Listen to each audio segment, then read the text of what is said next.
ஹரே கிருஷ்ணா. மறுபிறவி பாகம் 31, அத்தியாயம் 6. மறுபிறவி ஓர் யதார்த்தமான உண்மை. ஒரே நாளில் ஒரே நேரத்தில் 2 குழந்தைகள் பிறக்கின்றன. முதல் குழந்தையின் பெற்றோர் செல்வந்தர்களாகவும் நன்கு படித்தவர்களாகவும் அக்குழந்தையை வேண்டி மிகுந்த ஆவலுடன் காத்திருந்தவர்களாகவும் உள்ளனர். அவர்களின் மகன் பிரகாசமாகவும் ஆரோக்கியமாகவும் காண்பவர்களை கவர்பவருமாகவும் உள்ளான். அவனது எதிர்காலம் நிச்சயம் நம்பிக்கையூட்டும்படி உள்ளது. இரண்டாம் குழந்தையோ முற்றிலும் வேறுபட்ட உலகத்தில் பிறந்துள்ளான். அவன் கருவில் இருந்த போதே அவனது தாயை அவளது கணவன் கைவிட்டு விட்டான். வறுமையின் காரணத்தினால் நோய்வாய்ப்பட்டுள்ள தனது குழந்தையை வளர்ப்பதில் அன்னைக்கு போதிய ஆர்வம் இல்லை. அவனது எதிர்காலம் துன்பத்தாலும் வறுமையாலும் பீடிக்கப்பட்டுள்ளது. அதிலிருந்து எழுச்சி பெற்று வெளிவருவது சுலபமானதல்ல. இது போன்ற தெள்ளத் தெளிவான ஏற்ற தாழ்வுகள் உலகம் முழுவதும் காணப்படுகிறது. விதி ஏன் இவ்வளவு கொடூரமாக உள்ளது? சுந்தரமும் லதாவும் என்ன பாவம் செய்தனர்? அவர்களது மகன் ஏன் பிறவியிலேயே குருடனாக பிறந்துள்ளான்? அவர்கள் நல்லவர்கள்தானே? கடவுள் ஏன் இவ்வளவு கருணையற்றவராக உள்ளார்? போன்ற கேள்விகள் அடிக்கடி எழுகின்றன. இருப்பினும் மறுபிறவியின் கொள்கைகள் வாழ்க்கையை பரந்த நோக்குடன், அதாவது காலம் நித்தியமானது என்ற கண்ணோட்டத்துடன் காண்பதற்கு நம்மை அனுமதிக்கின்றன. தற்போதைய குறுகிய வாழ்க்கையே எல்லாம் என்ற கண்ணோட்டத்தில் நாம் பார்க்க கூடாது. நமது தற்போதைய வாழ்க்கை நித்தியமான கால அளவில் ஒரு மின்னலை போன்ற நேரமே. ஒரு நல்ல மனிதன் அதிகமாக துன்பப்படும் போது அவன் தனது முந்தைய பிறவிகளிலோ தற்போதைய பிறவியிலோ செய்த பாவச் செயல்களின் விளைவுகளை அனுபவிக்கின்றான் என்பதை நாம் புரிந்து கொள்ள வேண்டும். உலக நியதிகள் என்னும் இந்த பரந்த கண்ணோட்டத்துடன் பார்க்கும்போது ஒருவனின் கர்மத்திற்கு அந்த தனிப்பட்ட ஜீவனே பொறுப்பு என்பதை நம்மால் உணர முடியும். நமது செயல்கள் விதைகளுடன் ஒப்பிடப்படுகின்றன. ஒரு செயல் முதலில் செய்யப்படும் போது விதை விதைக்கப்படுகின்றது. அந்த விதை காலப்போக்கில் எதிர்வினையின் வடிவில் பலனளிக்கின்றது. இத்தகைய எதிர்வினைகள் உயிர்வாளிகளுக்கு இன்பத்தையோ துன்பத்தையோ கொடுக்கின்றன. இன்ப துன்பத்தை அனுபவிக்கும் ஜீவன் அதை கண்டு தனது நடத்தையை மேம்படுத்திக் கொள்ளலாம், அல்லது விலங்கை போல் மோசமாகவும் நடந்து கொள்ளலாம். அவன் எப்படி நடந்து கொண்டாலும் மறுபிறவியின் சட்டங்கள் ஒவ்வொரு உயிர்வாளிக்கும் அவனது செயல்களின் வினையை கொடுப்பதில் பாராபட்சமின்றி செயல்படுகின்றன.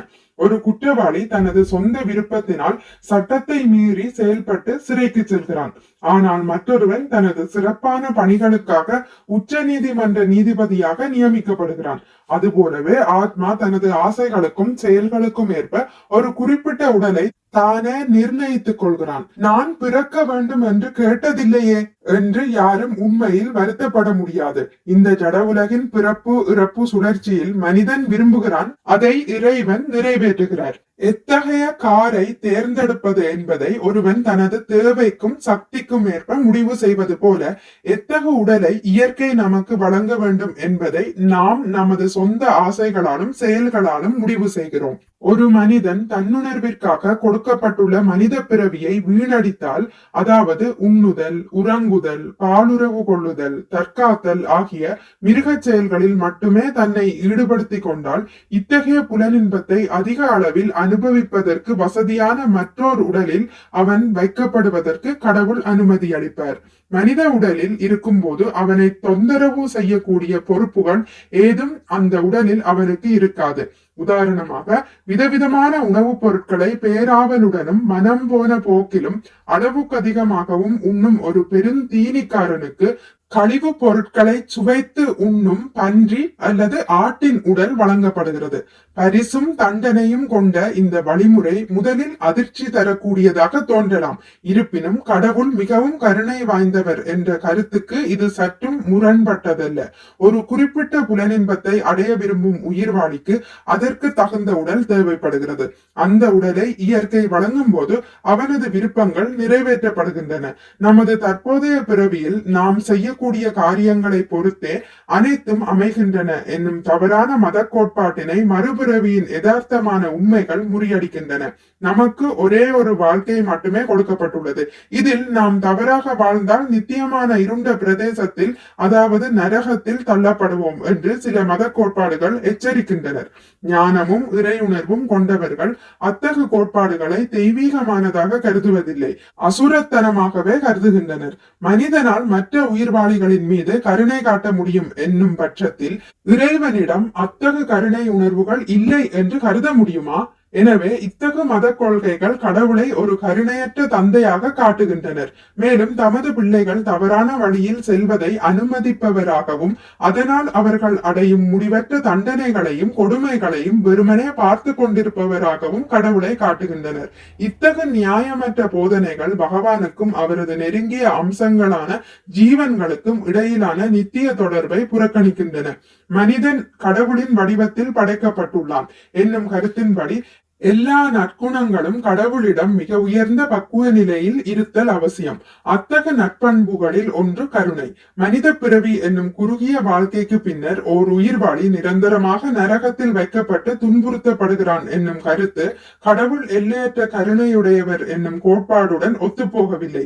ஒரு சாதாரண தந்தை கூட தன் மகன் திருந்தி வாழ்வதற்காக ஒன்றுக்கும் மேற்பட்ட வாய்ப்பை தருவது வழக்கம். வேத நூல்கள் கடவுளின் கருணை வாய்ந்த தன்மையினை மீண்டும் மீண்டும் புகழ்கின்றன. கிருஷ்ணர் தன்னை இகழ்பவரிடத்திலும் கருணை கொண்டுள்ளார். அனைவரின் இதயத்திலும் வாசம் செய்யும் அவர் தத்தமது கனவுகளையும் நோக்கங்களையும் நிறைவேற்றிக் கொள்ள அனைவருக்கும் வாய்ப்பளிக்கிறார். உண்மையில் கடவுளின் கருணை முடிவற்றது. கிருஷ்ணர் எல்லையற்ற கருணை கொண்டவர். அவரது கருணை காரணமற்றதும் கூட. நமது பாவச் செயல்களால் நாம் தகுதியை இழந்திருக்கலாம். இருப்பினும் பிறப்பு இறப்பின் சுழற்சியிலிருந்து விடுபடுவதற்கான வாய்ப்புகளை அவர் மீண்டும் மீண்டும் நமக்கு வழங்குகிறார். ஒவ்வொரு ஜீவனின் மீதும் அவர் கொண்டுள்ள அன்பே இதற்கு காரணம். ஹரே கிருஷ்ணா. இத்துடன் முடித்துக் கொள்கிறேன். இனி அடுத்த பதிவில் இதன் தொடர்ச்சி தொடரும். மிக்க நன்றி. ஹரே கிருஷ்ணா. உங்களுக்கு இந்த வீடியோ பிடித்திருந்தால் லைக் பண்ணுங்கள், ஷேர் பண்ணுங்கள், சப்ஸ்கிரைப் பண்ணுங்கள். நோட்டிபிகேஷன் பெல்லை அழுத்துவதன் மூலம் அடுத்த பதிவுகள் உங்களை வந்தடையும். பகவான் ஸ்ரீ கிருஷ்ணரை பற்றி கேட்டு மகிழ்வோம். ஹரே கிருஷ்ணா.